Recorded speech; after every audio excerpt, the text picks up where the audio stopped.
Was talking to someone today about boundary setting again.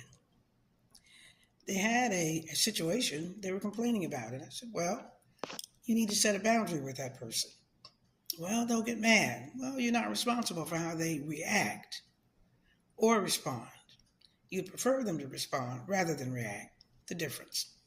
A reaction, I want you to think baking soda and vinegar. There's a cost, consequence, and cleanup because it's messy when you react. But a response, you think it through, you get an outcome. With a response, there's no consequence. With a response, there's no cleanup. With a response, there's no mess. When you're emotional, you react. When you need to set a boundary with someone and you're fearful that they're going to get upset, that's not your responsibility. So long as the tone is good and the motive is pure.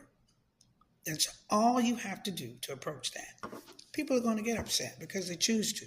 And they usually get upset because they don't want to correct what it is that you're setting a boundary about. Think about that.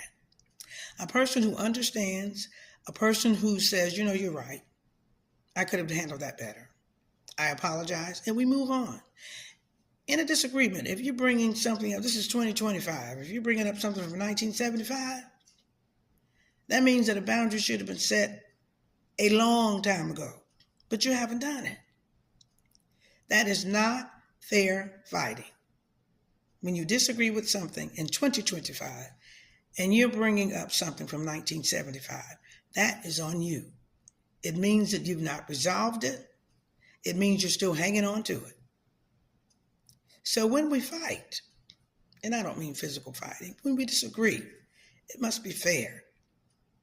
Set the boundary.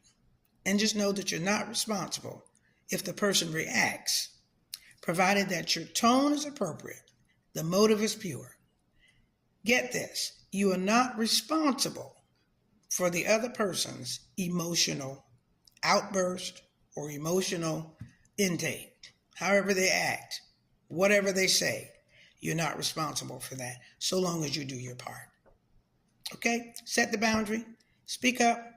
Because if you're not going to speak up, then you don't have a right to complain to me or anybody else about it.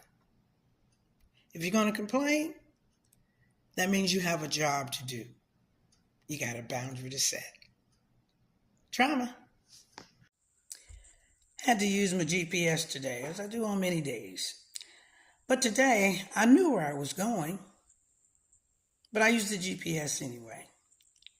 And so the route that I wanted to take, the GPS wanted